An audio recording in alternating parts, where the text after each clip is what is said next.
Oh, fuck, y'all, we're about to ruck. Oh, fuck, we're about to ruck. Add a little bit more weight to the vest today. Do my typical 3 miles per hour at a 12-degree incline. Right now, let's see, my vest is 28 pounds. So, it's getting up there.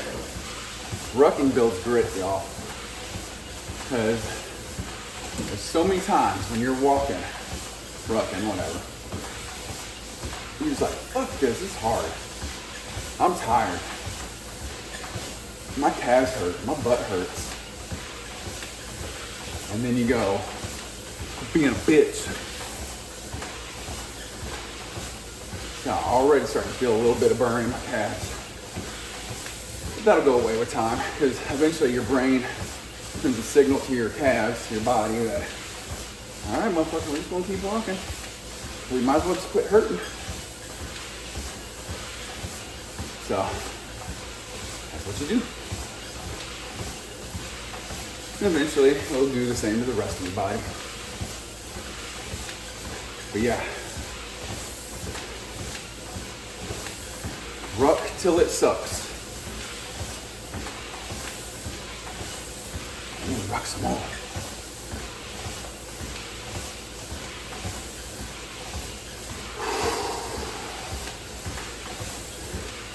Grind until it's mine.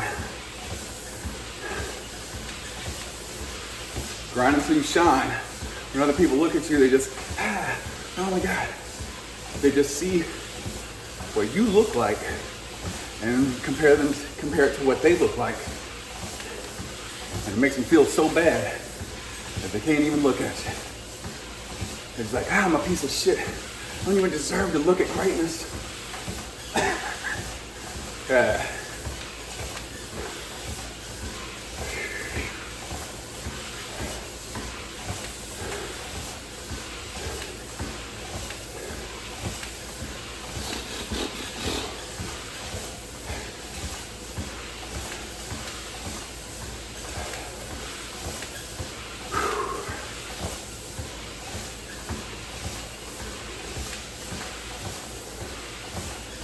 And this rucking, especially once you get to a little bit heavier weights, the more you ruck, the stronger your legs will get.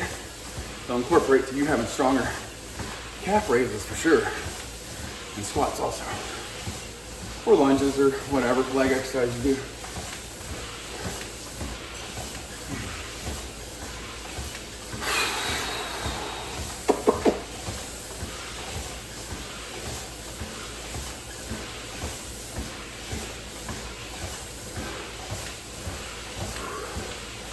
Ruck until it sucks.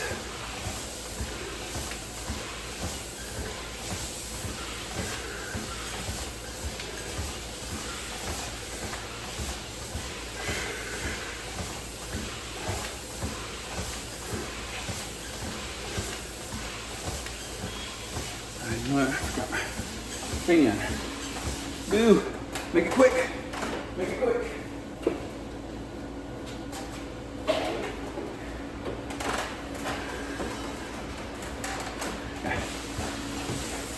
Sorry, that little 2 seconds ain't gonna hurt nothing.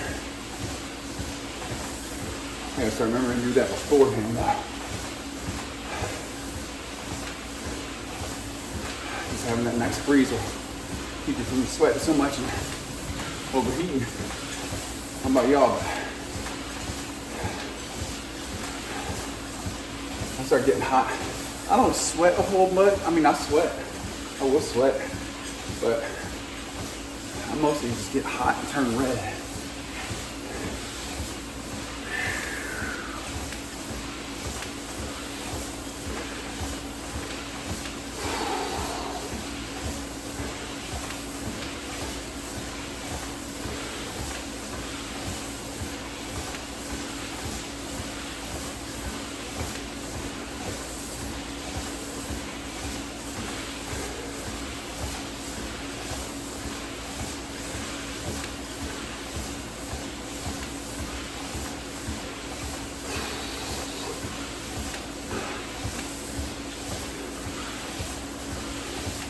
Getting stronger, getting stronger.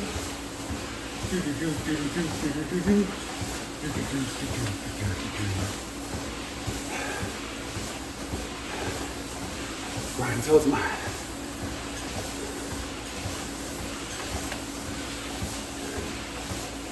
I'm already kind of forgetting about my calves and my blood already. It's whatever. This is what we do now.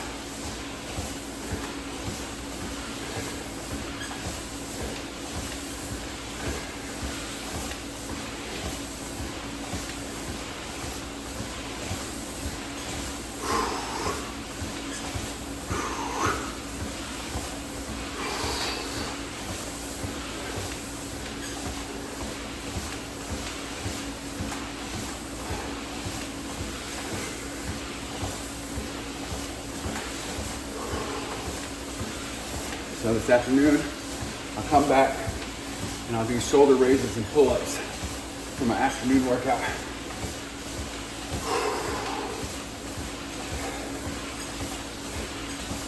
It's gonna suck so bad it's good. It's gonna hurt so bad it's good.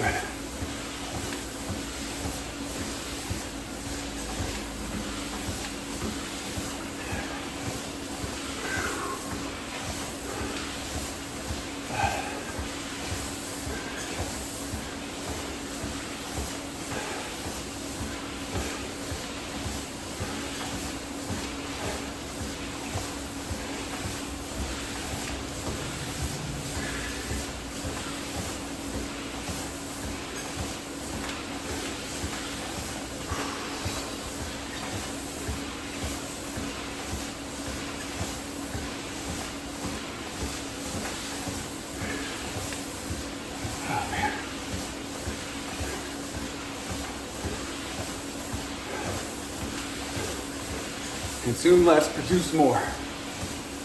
And that's just not in the gym.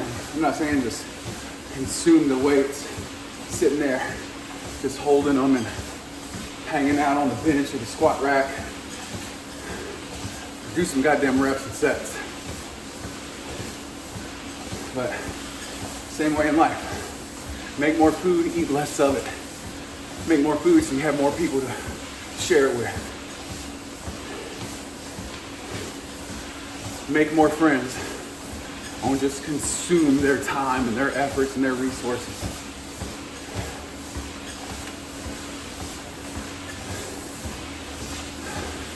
Produce more, consume less. It's just like the mentality of any business should be everything should be better, faster, easier, cheaper. If you don't operate on that scale, on that level of thinking, and then take that and incorporate it into every other aspect of your life, what the fuck are you doing? Better, faster, easier, cheaper. More than before. Produce more, consume less.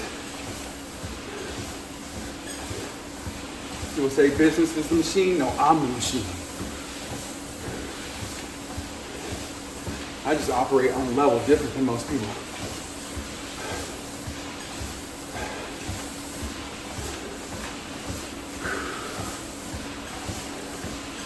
If I want something, I go fucking get it. I do what I gotta do to fucking get it.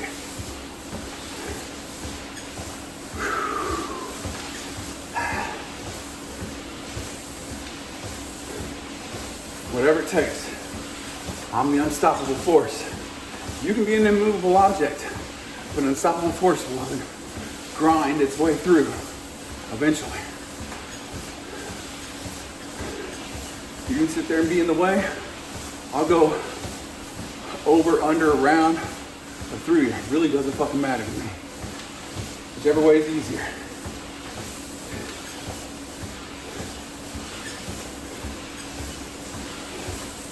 What really sucks is when you have two unstoppable forces facing off. Oh, it's about to be a dogfight.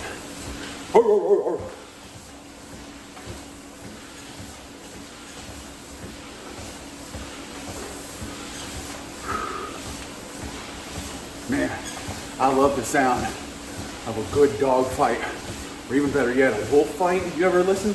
You ever seen wolves fight? Hear them fight? Just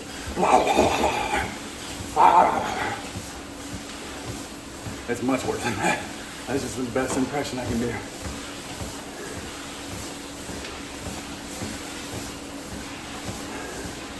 I got into a fight with a coyote one time. I've had to fight many dogs. Other dogs trying to fight my dogs. Run over there, tackle them, kick them, whatever. I don't give a fuck who lose. That's me as a cruel animal. What am I gonna do? Let it kill my dog? Fuck me. But, this must sound crazy, but I used to have a coyote for a pet. We got it as a puppy when it was like little bitty, and it looked like a German Shepherd. So we thought it was a German Shepherd. Kept it, stuck food in my bed every goddamn day. Well, one day I made a mistake. When it got older, about a year old, feeding it next to the other dog. That was a Cocker Spaniel. Wasn't even a fair fight. I was 12. I did the only thing I just reacted. I didn't know what to do. I just grabbed Hilda, that's what we named our coyote, grabbed her by the collar and pulled her up off her front legs. And she was still trying to get at the little Cocker Spaniel. So I just started, wah, wah, you know, I mean, punching with everything I had for 12 years old. But she was so fast and aggressive, she was biting my fist mid-punches. I mean, I had teeth marks all over my hand, and she would not stop. So I did the next best thing. I grabbed her by the collar with both hands, and I just picked her up off the ground, her whole body, none of her feet were on the ground. And then I turned her back to the other dog so she couldn't see. And I mean, she was just clawing, scratching, and biting. And I mean, she did a number on me. I had fucking scratches everywhere, all over my chest, my neck, my face. And after about 2-3 seconds, she didn't see that other dog, and she saw me. And she's like, oh shit, I fucked up. Yeah, I had to get rid of her after that. Poor Hilda, that's my baby girl. She'll always be my dog. I'll never be like, I tell people like, I had a coyote to set up a story, but it's my dog. You had German Shepherd, bitch, I had a coyote.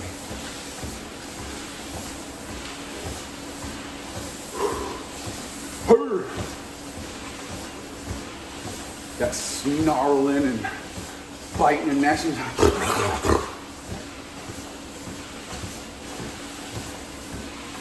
And they show their teeth just, but they got fangs, boy.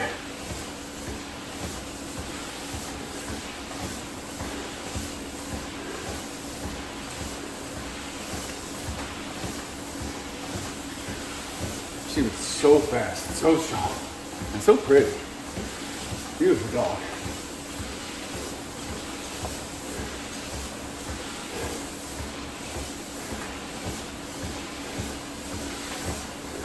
That was my first dog. Like, I always had like family dog and shit like that. That was my dog. I was the one who found her as a puppy, asked my mom if we could keep her. I was the one who played with her. And I played chase with her. I throw sticks and bones and balls.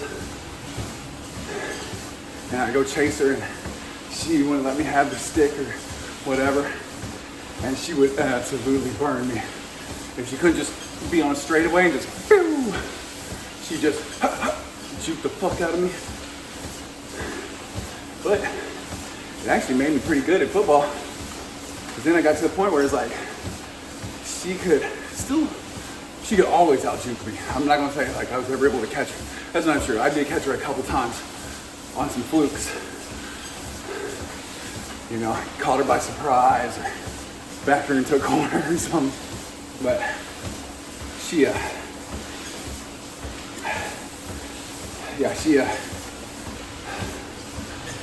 made me better, quick on my feet. Just that sidestepping and changing directions.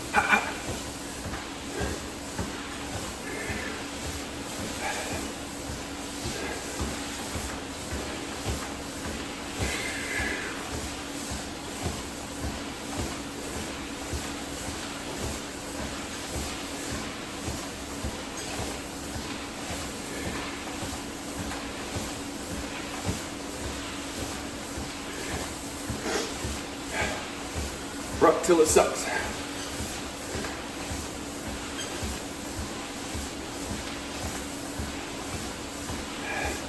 Well, we're halfway there.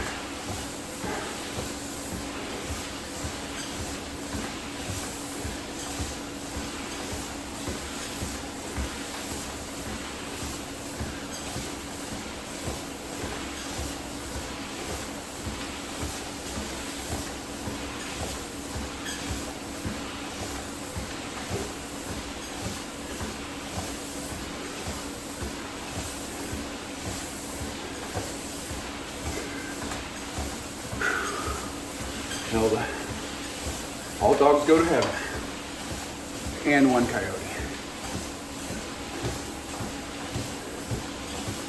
I hope when I die, I get to see my Hilda.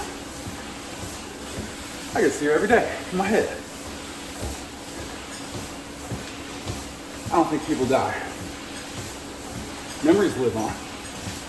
Their body may not be here, but their soul is always right here with me. If I give a shit about you. Most people I don't give a fuck about. I'll meet them, forget them. I don't even try to remember people's name or even their face. I really don't care most of the time. I don't really even try to remember your name or your face until I kind of see that you're a good person and you're hardworking and you have value. See? In Ryanlandia, this isn't a democracy. It's a dictatorship. You're guilty till proven innocent. And then once you're proven innocent, you have to keep proving you're innocent. It's like, you know, I think you're bad until you prove you're good. And you have to keep proving you're good.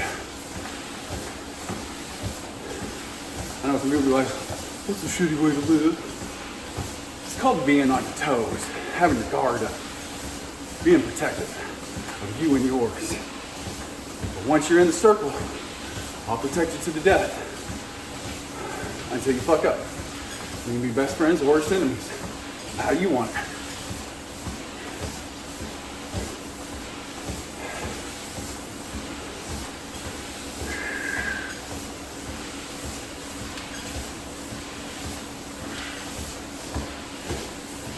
You know, I keep going up, putting one little weight pouch in the front and one in the back every day.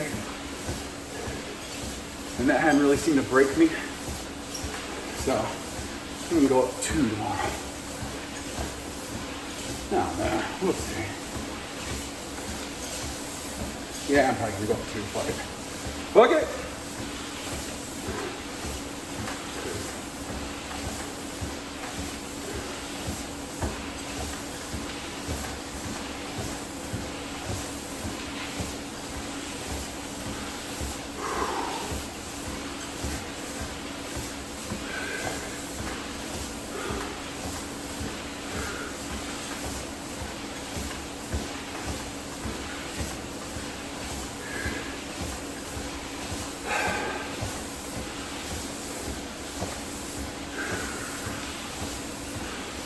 You're gonna think, well, I just go a little bit at a time.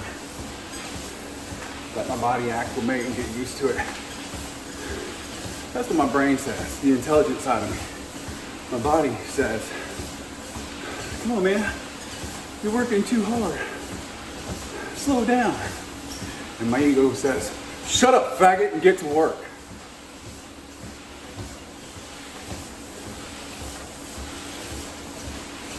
And I think all 3 of them, the ego, the mind, and the body, all play important roles. Your body tries to keep things even keel, keep the motor running smoothly and constantly. Your body goes, hey, that hurts. Stop. You're gonna hurt yourself. That's painful. That's danger. And then your ego goes, there's greatness over there. Let's go get it. I also think that's part of being American, is that entrepreneurial, pioneer, risk-taking spirit. It's so deeply ingrained in us. You know, all our ancestors came over here on a boat or walked or whatever to at a chance of a good life. They were all the risk takers, all the hard workers, the weak, the meek, the humble, the stupid. They all stayed behind. I don't know, that boat ride seems long and hard and dangerous. Yeah, it was. Trekking across the entire country seems dangerous. Building railroads, building factories. You know, yeah, it fucking was.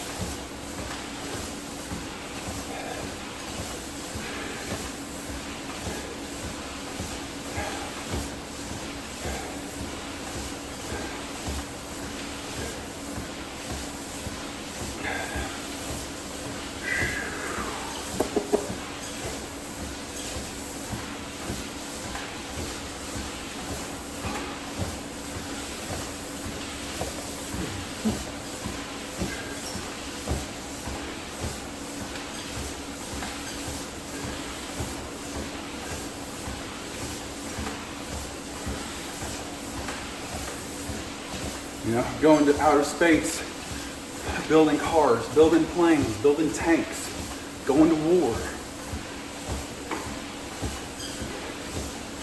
That's what we do. Even to this day, you know, we talk shit about the illegals that come here illegally. But the good side of that is, that's the next generation of risk takers. They're the ones who are willing to walk or take boats or whatever. Fuck, even a boat or a raft floating over here on a tire. They're the ones who are willing to risk being arrested or dying to get here. And then when they get here, they have to live in hiding and work hard for little pay to possibly give their children a chance of being great, while you sit there and eat fucking Cheetos and drink beer and Mountain Dew, playing video games, looking at social media, being a little bitch. How dare you? Your ancestors are ashamed of you. My ancestors are ashamed of me because I'm not working harder. My ancestors are going, boy, you're supposed to be the first professional athlete, astronaut, president, Mr. Universe.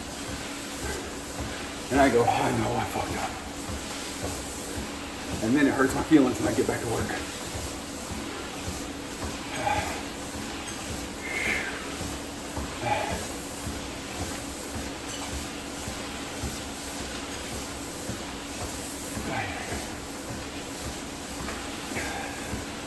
Six minutes.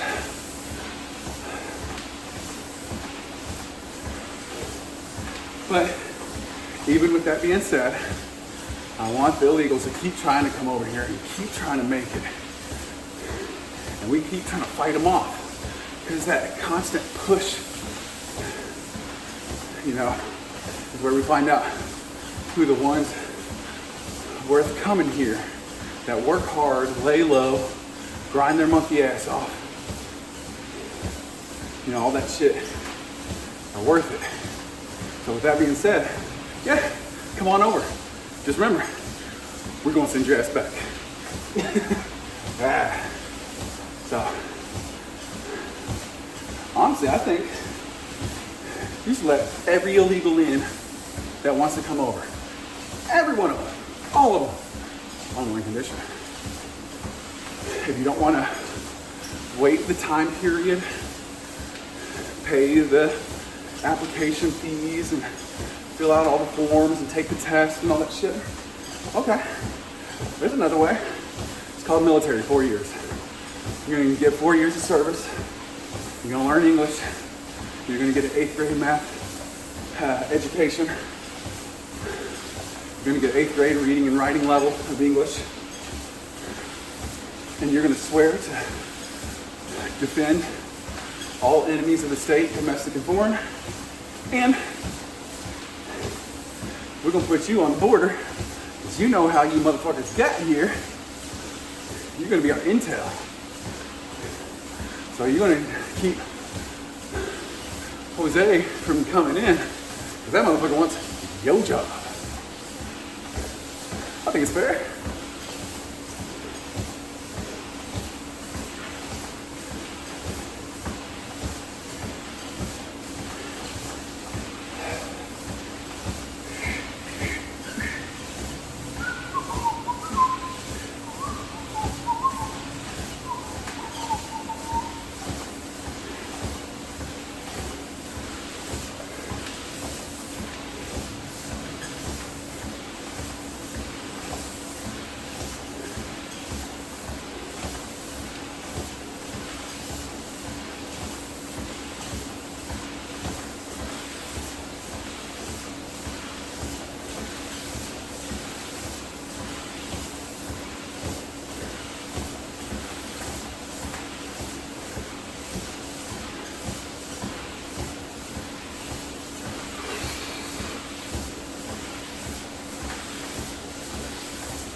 About 2.5 minutes. Good. Good. Great work.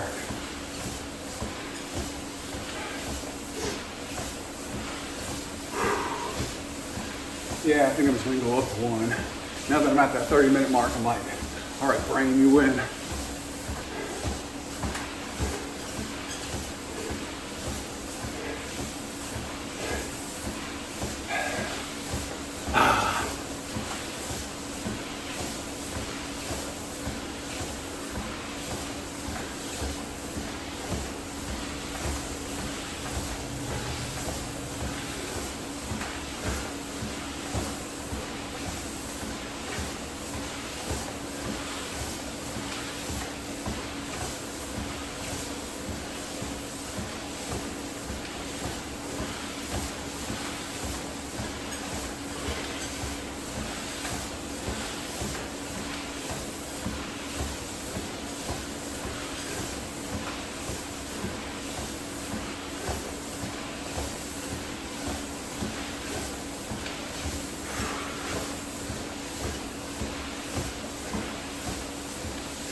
Whew, we're done. We're done, boys. We made it. Another day, another dollar.